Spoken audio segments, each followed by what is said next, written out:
بسم اللہ الرحمن الرحیم۔ شروع اللہ کے نام سے جو بڑا مہربان اور نہایت رحم کرنے والا ہے۔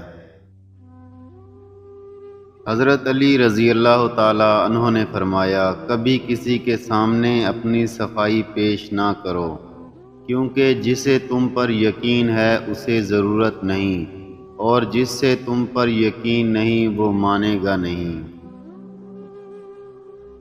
صبر دل ہلا دینے والی مصیبتوں کو آسان بنا دیتا ہے۔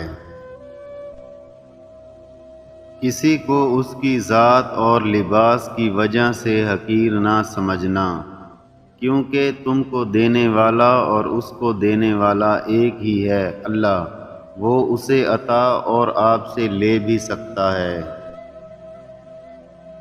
سختیاں اور پریشانیاں اپنی انتہا کو پہنچ جائیں تب بھی فراخی اور کامیابی پر امید رکھو۔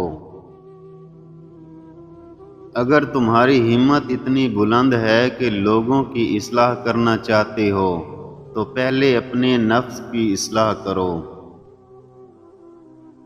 جس کو اپنے چھوڑ دیتے ہیں وہ غیروں کے ہاتھ لگ جاتا ہے۔ یتیم وہ نہیں جو والدین کے سائے سے محروم ہے، بلکہ یتیم تو حقیقت میں وہ ہے جو اخلاق سے محروم ہو۔ انسان کے آنسو اس وقت مقدس ہوتے ہیں جب وہ کسی اور کے دکھ اور تکلیف کو محسوس کر کے نکلیں۔ یہ دنیا کتنی عجیب ہے، ایماندار کو بیوقوف، بے ایمان کو عقل مند اور بے حیا کو خوبصورت کہتی ہے۔